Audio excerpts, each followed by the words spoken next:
বিমানে বলতে পারেন ঘুমাননি উনি, এবং তার যারা সহযাত্রী আমরা ছিলাম আমরা কেউই ঘুমাইনি।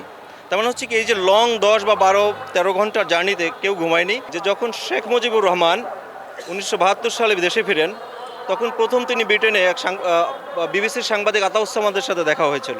তো এই ঘটনাটা আমি ওখানে আজকে আলোচনা করছিলাম, যে এটা একটা ঐতিহাসিক ঘটনা।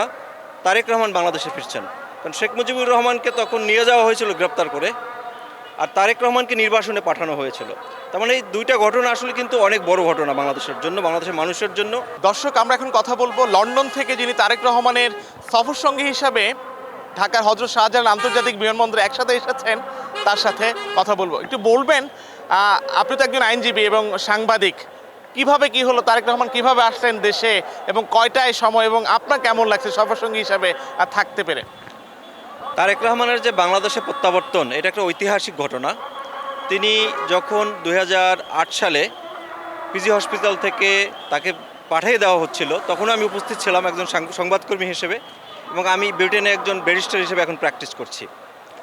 তো এই গত অনেক বছরে তারেক রহমানকে আমার ব্রিটেনে দেখার সুযোগ হয়েছে, এবং একই সাথে তার সাথে আমি যখন আসছি হিথ্রো বিমানবন্দরেতে যখন পৌঁছেন তার পরিবারসহ, তার মধ্যে একটা উচ্ছলতা ছিল, এবং মনে হচ্ছিল যে তিনি নিজের মাতৃভূমিতে ফিরছেন, এবং তাকে যে নির্বাসনে পাঠানো হয়েছিল, নির্বাসন থেকে একটা মুক্ত বাংলাদেশে তিনি ফিরছেন। তার চোখ, তার চলা, তার মানে অঙ্গভঙ্গি সব কিছুতে মনে হচ্ছিল।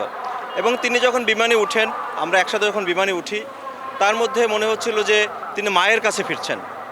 এই সব কিছুই তার মধ্যে নিজের দেশ গড়ে তোলার যে তার স্বপ্ন, তিনি যে গত 17 বছর ইউকেতে থেকে তিনি যে একটা বাংলাদেশকে কীভাবে নতুন করে গড়ে তোলা যায়, এজন্য তিনি কিন্তু অনেক চিন্তাভাবনা করেছেন, এবং 31 দফা এবং তার যে ইন্ডিভিজুয়াল প্রত্যেকটা বিষয়ে যে কীভাবে মানুষের জন আকাঙ্ক্ষা পূরণ করা যায়, সেগুলো কিন্তু তিনি ইতিমধ্যে তার প্ল্যান ঘোষণা করেছেন। এবং আপনি দেখবেন যে বিমানে থাকাকালীন কিছুক্ষণ পরে পরে তিনি কিন্তু নিজেই স্ট্যাটাস দিয়েছেন যে বিমানে উঠলাম, ফিরছি দেশে। আবার যখন তিনি বিমান যখন বাংলাদেশের সীমানায় আসে, তখন উনি লিখেছেন যে বাংলাদেশে প্রবেশ করলাম। যে বিমানটায় তিনি এসেছেন সেটার নাম তো বিমান বাংলাদেশ এয়ারলাইন্স 202। কোন সিটে তিনি বসেছিলেন, তার পাশে কে ছিল, আর কজন ছিল পুরো বিমানটির মধ্যে? বিমানটির মধ্যে 280 জন বা সামথিং এরকম ছিল।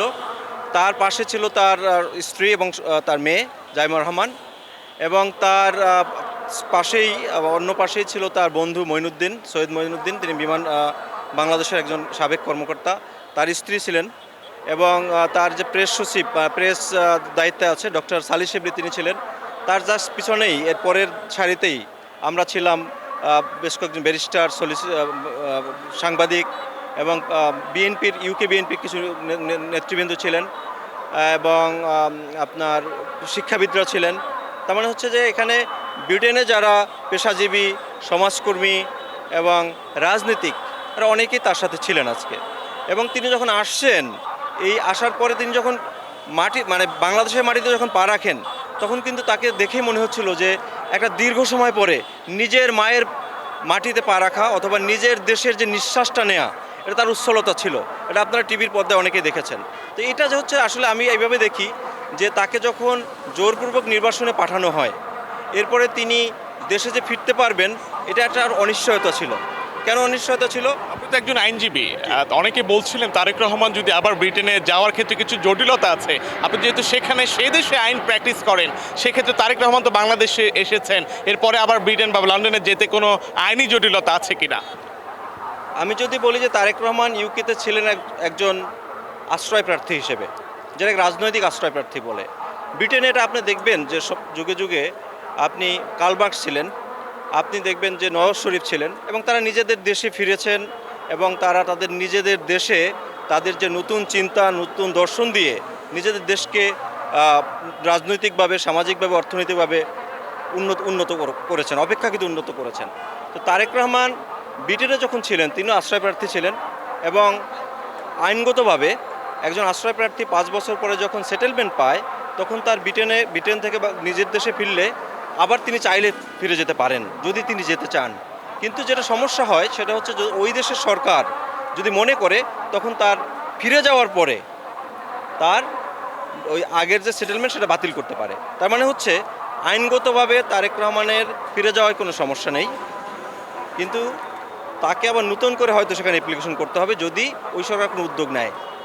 একজন আশ্রয় প্রার্থী আশ্রয় পাওয়ার পরে যে কোনো সময় তিনি নিজের দেশে চলে যেতে পারেন, কিন্তু সেটেলমেন্ট পাওয়ার পরে তখন নিজের দেশে আসলেও সেই দেশে তিনি মানে ব্রিটেনে তিনি ফিরে যেতে পারবেন, তাতে কোনো সমস্যা নেই।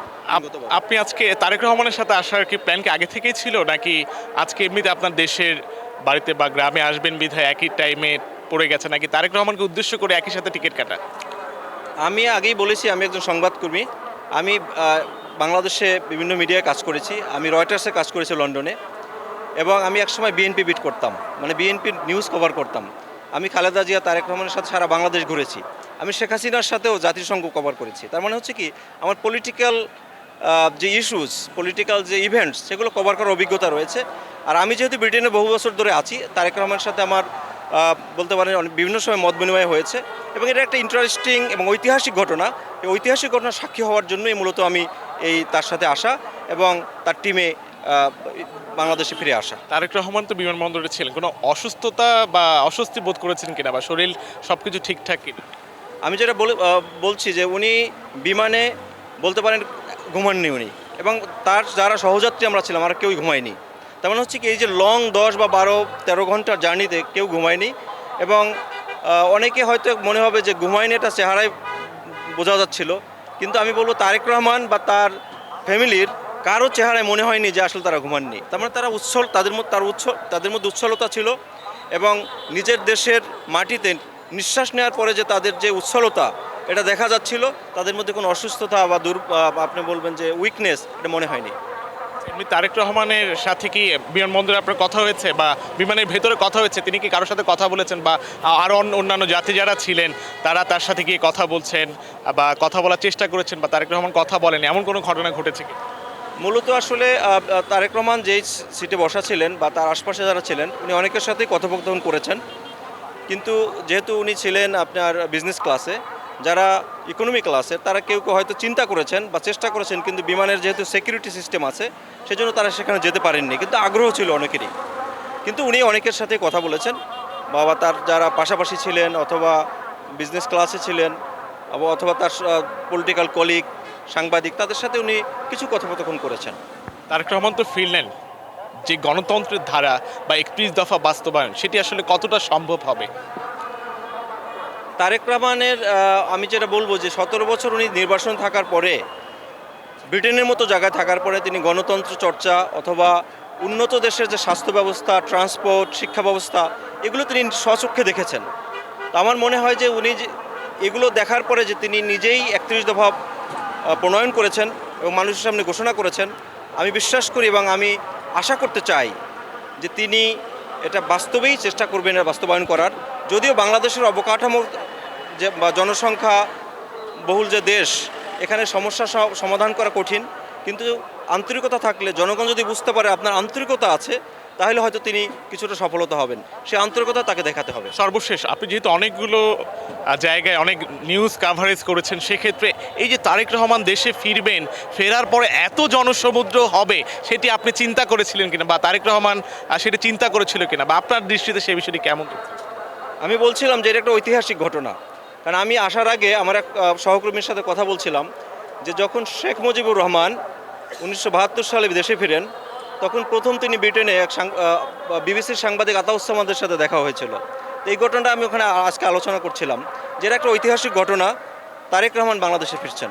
কারণ শেখ মুজিবুর রহমানকে তখন নিয়ে যাওয়া হয়েছিল গ্রেপ্তার করে, আর তারেক রহমানকে নির্বাসনে পাঠানো হয়েছিল। তার মানে এই দুইটা ঘটনা আসলে কিন্তু অনেক বড় ঘটনা বাংলাদেশের জন্য, বাংলাদেশের মানুষের জন্য, তাদের নিজ নিজ দলের নেতাকর্মীদের জন্য।